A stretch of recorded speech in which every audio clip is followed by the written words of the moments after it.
AI. I did a video on AI not too long ago, calling it the next big boogeyman in the industrial age, in the age of modernization. Baba Yaga. Much like my grandfathers and your grandfathers before you came to dread and fear the automation of the assembly plant, this new generation is being instilled with the fear of AI. And it wasn't enough to use something like Hollywood and video games to tell people or show people that AI is coming for your jobs. No, no. Now they have gotten the tree huggers, the environmentalists involved. And I just found out today, apparently AI is destroying the land and killing people. Oh man. Oh God. Oh man. Let's talk about it.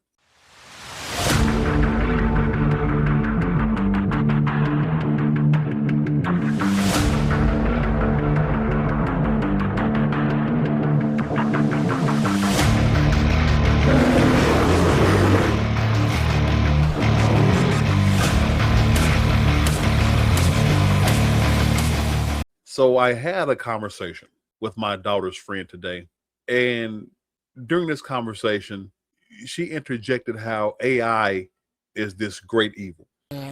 Kill all humans. Kill all humans. Must kill all humans. How she had been informed that and truly believes with all her heart, trust me, her reaction on this was superior, that AI is killing people and it is destroying the land and all this, that, and a third. This bitch can't be serious. And it hit me that I've heard this before, especially when it comes to the environment. You see, the environmentalists, the eco nuts that have been being disproven year after year have now gone for a new tactic. And this time they're going to use the new modern technology to scare the younger generation, because they know those of us that are 40 plus, we've heard it all before. And if you don't believe that we've heard it all before, check out some of these clips. Now, let's begin our journey in October of 1958. That was when the New York Times published an article in which they wrote this, quote, "Some scientists estimate that the polar ice pack is 40% thinner and 12% less in area than it was a half century ago, and that even within the lifetime of our children, the Arctic Ocean may open, enabling ships to sail over the North Pole." At the time, the article mentioned the Arctic ice sheet was about 7 feet thick, which was again in 1958. And today, when we look at today's data, it's still about 7 feet thick. Then we can fast forward to November of 1967, and here's what the Salt Lake City Tribune reported on the issue of the coming famine. Quote, "It is already too late for the world to avoid a long period of famine." Whether it's children or adults, wealthy countries or developing nations around the world, people are putting on weight. In January of 1978, here's what was written in the New York Times. Quote, "An international team of specialists has concluded from 8 indexes of climate that there is no end in sight to the cooling trend of the last 30 years, at least in the Northern Hemisphere." Really? However, it appears that an end to the trend was in sight, because just a year later, that very same newspaper, meaning the New York Times, was reporting the exact opposite. Here's one of their stories from February of 1979, which is again a year from the previous one we just read. Quote, "There is a real possibility that some people now in their infancy will live to a time when the ice at the North Pole will have melted, a change that would cause swift and perhaps catastrophic changes in climate." You're an idiot. Regardless, these predictions just didn't stop. In June of 1989, which by the way is the same month as the Tiananmen Square massacre, the San Jose Mercury News, they reported this, quote, "A senior environmental official at the United Nations, Noel Brown, says entire nations could be wiped off the face of the earth by rising sea levels if global warming is not reversed by the year 2000. Right. Then we fast forward to the year 2000, and even though many of these earlier predictions didn't quite pan out, well, they were replaced by new predictions. Please, go on. For instance, in March of 2000, here was what an article in The Independent said about specifically the UK. Quote, "Snowfalls are now just a thing of the past. Children just aren't going to know what snow is. Within a few years, winter snowfall would become a very rare and exciting event." Is the costliest natural disaster observed in the United States. A series of winter storms alongside one of the coldest Arctic blasts in the United States in recent memory spelled disaster for the state of Texas. Now, isn't that interesting? I found the most interesting one being the one where, oh, it's a new ice age, and the exact same paper a year later said, no, all the ice is going to melt and we're going to boil to death. We're going to drown in the polar ice cap flooded area. Whatever, dude. The exact same paper 1 year later, completely on the opposite end of the, oh my God, the environment's collapsing spectrum. It went from new ice age to ice caps melting. Now, I will add this. I do believe it is very vital to monitor what we as human beings do when it comes to the environment.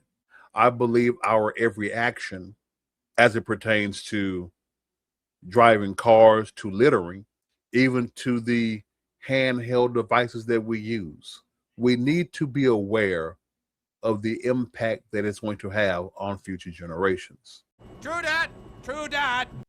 But to say that AI is going to kill the environment, to me, I thought that's a new low. That's something amazing.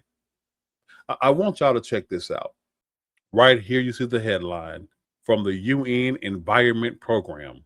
AI has an environmental problem. Here's what the world can do about that. Enlighten me. And as always, please go do your research. You can find several topics talking about this, but I find it very interesting the way it's presented and the way that maybe it's a generational thing. It could be a person to person thing, but the media knows how they put things out there.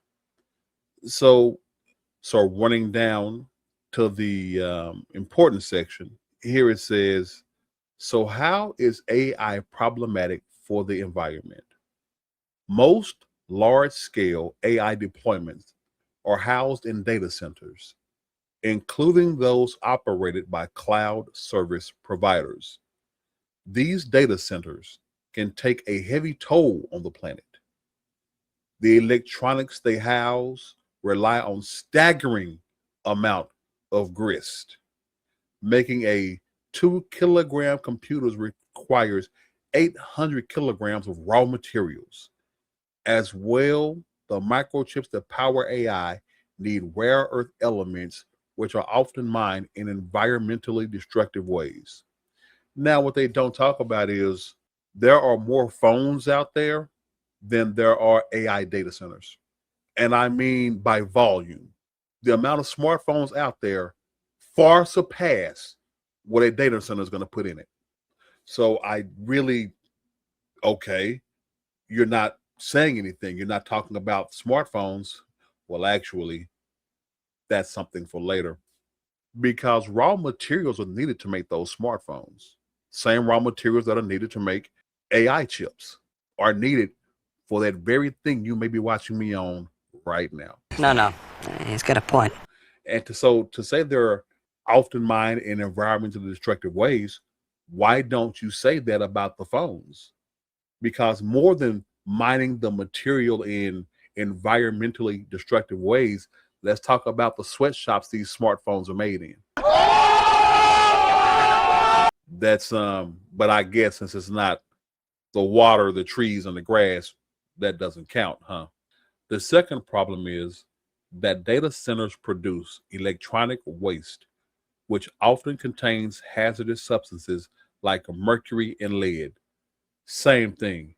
Most people do not get rid of their phone in an environmentally friendly way. The majority of people just throw their phones away or may keep them around the house, but they don't get rid of them in the environmentally safe and friendly way. No, you do not. Same problem with reading on. Third, data centers use water during construction and once operational to cool electrical components. Globally, AI-related infrastructure may soon consume 6 times more water than Denmark, a country of 6 million, according to one estimate. Let's stop right there. That's where they know what they are doing. They know what triggers the mind of most people. Consuming 6 times more water than Denmark. People lose their mind. Oh my God. Oh my God. Let's look at the word before consume. The 2 words before consume. May soon. And forget the soon. AI infrastructure may. Aha! They don't know if it will or not. It may. But they put it out there because they know people are going to skip that little thing. They also skip the last word at the end. 6 times more water than Denmark, a country of 6 million, according to one estimate. Okay, now you're starting to piss me off. They have a back door. So when things don't go all gloom and doom, they can go, well, we said it may. We said it's a possibility.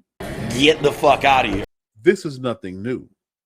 As I said in the previous video discussing the dreaded boogeyman of the AI, Baba Yaga.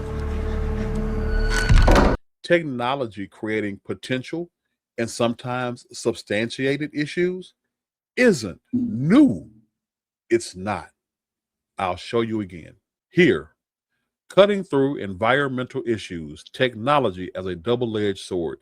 This was published December 1st, 2001, 25 years ago. I want y'all to check this out. Let's get to the good part. The Industrial Revolution brought forth extraordinary gains in financial prosperity. Blah, blah, blah, blah. Here. Yet rapid industrialization left in its wake darkened noontime skies, noisy and unsafe machinery, and severely compromised living conditions. As I said a moment ago, there were some environmental issues that were potential, suspected, and there were some that were actually substantiated threats. Here is where the rubber meets the road, and I'll break down why. It took nearly 3 generations before the first concerted efforts were made to bring pollution under control. But once begun, progress has been real. Now remember, this was written in 2001, 25 years ago, and I want you to try to extrapolate. The air quality index for the United States now shows 42% improvement since 1980. So what was that? That's 21 years. From 80 to 2001. So that's 21 years, 42% improvement. The U.S. cities failing to meet national air quality standards for ozone were 199 in 1990 and was just 70 by 95. In 5 years, 120 cities got their act together. I'll say amen to that. Automobile emissions of 6 principal air pollutants have decreased 31%, while even the number of vehicle miles driven has more than doubled. So it shows that when we find a legitimate issue, when it is a proven environmental problem, America takes the necessary steps and improves it rather rapidly. We fix solutions rather quickly. I mean, that's true. But if you let the media tell it, it's doom and gloom. It'll never be this way. Remember that video I showed y'all? How long have they been predicting doom and gloom? I'll end it with just the beginning of the next paragraph, and it says, having dirtied the earth, air, and water for more than a century, technology is now showing promise in environmental cleanup. And that was said back in 2001. Imagine how much better it has gotten in 25 years.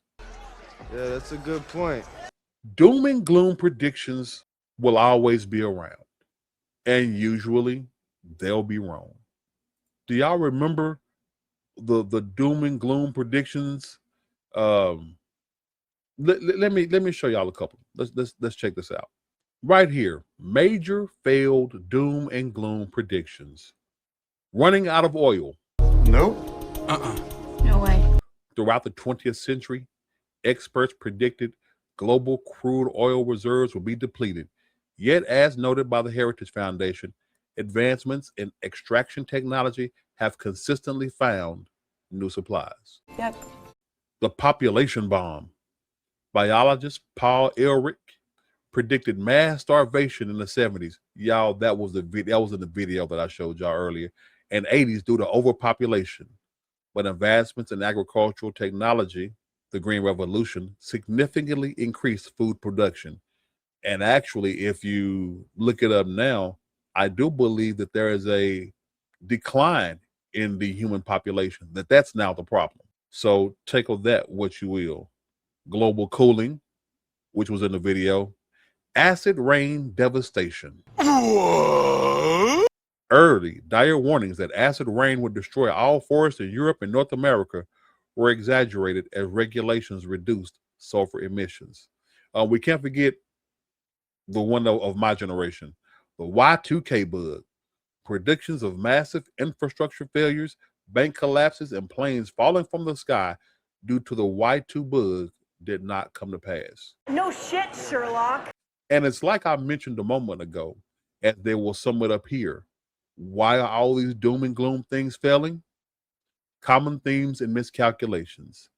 These failed predictions often stem from ignoring human adaptability, technology, innovation, and market responses to shortages. Exactly. I could have just stopped at ignoring human adaptability. They think that, okay, y'all predict this like we're just going to sit back and let it happen. Fuck no! Like there aren't things going on all the times behind the scenes that, no, we're good here. We see the problem and we'll fix it. But the doom and gloomers perpetuate it. They need you to be scared for whatever reason. There's several different, reasons and agendas. There are those in powerful positions. There are those that are absolutely terrified of AI and how they can be replaced by it. So they have to make AI a boogeyman on every conceivable level. Baba Yaga. It's going to take your jobs. It's going to kill the environment.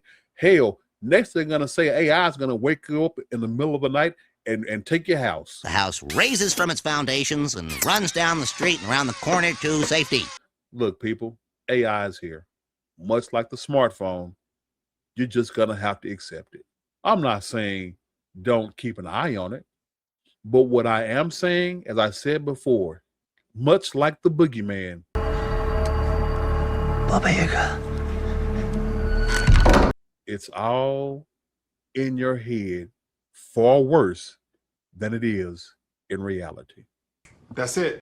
And that's all I got for you on this edition of Free Mind Thinkers. If you like what you heard, click that like button. If you like it and want to hear more, hit the subscribe button, click the notification bell, and you will be notified every single time that I upload. Leave a comment down below. Share me out there. Love me, hate me. Agree or disagree. Let's get a conversation going. That's the most important thing. I thank you for your time. And this is your man, Big Brother Tucker from Free Mind Thinkers, reminding you to always stand up, stand out, think differently. And I'll holler.